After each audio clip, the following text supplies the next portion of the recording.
তো 28 অক্টোবর 1993 অস্ট্রেলিয়াতে এক এনআরআই জন্ম হয়। তার ডেস্টিনি ছিল ভারতীয় ফুটবলের নাম উজ্জ্বল করা। হ্যাঁ, আমি কথা বলছি রায়ান উইলিয়ামসকে নিয়ে।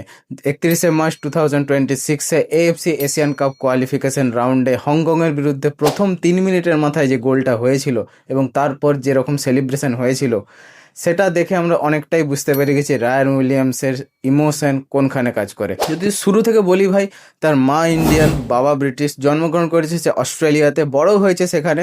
অস্ট্রেলিয়ার অনেকগুলো ক্লাবে সে জুনিয়র এবং সিনিয়র লেভেলে ফুটবল খেলেছে। ছোট থেকে তার ইচ্ছে ছিল ফুটবলার হওয়ার এবং ইন্টারন্যাশনাল ফুটবল খেলার, যার এন্টায়ার লাইফে সে কোনোদিনও ভুলেনি যে তাকে কি করতে হবে। উদ্দেশ্য সে ভুলেনি গাইজ, তার মনে আছে যে ইন্টারন্যাশনাল ফুটবল তাকে খেলতে হবে, সেটা খেলার জন্য তাকে যা করার সেটা সে করতে রাজি।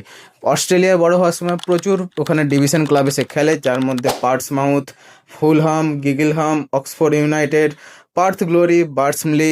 প্লিজ প্রোনাউন্সিয়েশন নিয়ে কিছু মনে করো না, সবের আমি লোগো দিয়ে দিয়েছি। কিন্তু মেন টার্ন ওভার তখন হয় যখন 2023-তে সে ব্যাঙ্গালোর এফসিতে সাইন করে এবং তার আসল ইন্টারন্যাশনাল ফুটবল খেলার জার্নিটা শুরু হয়। প্রসেস কি ইজি ছিল? একদমই নয়। তোমরা জানো যে ইন্ডিয়ান ফুটবলে বকচোদি কতটা হয়, ঠিক আছে?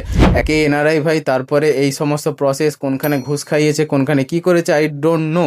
But the thing is that যখন প্রথম গোলটা হয় তখন সবাই রায়ান উইলিয়ামসের দিকে ছোটে। ইভেন গুরপ্রীত সিং সান্ধু পুরো মাঠ পেরিয়ে তার কাছে আসে। তো আমরা সবাই বুঝতে পেরেছি রায়ান উইলিয়ামসের ইমোশন কতটা হাই ছিল। সে কোনোদিনও তার লাইফে ভুলেনি যে ইন্টারন্যাশনাল তাকে ফুটবল খেলতে হবে। অস্ট্রেলিয়ার হয়ে আন্ডার 20-তে সে খেলে, আন্ডার 23-তে খেলে, সিনিয়র টিমেও একটা ম্যাচ খেলে, বাট কিছু করতে বিশেষ পারেনি সেখানে।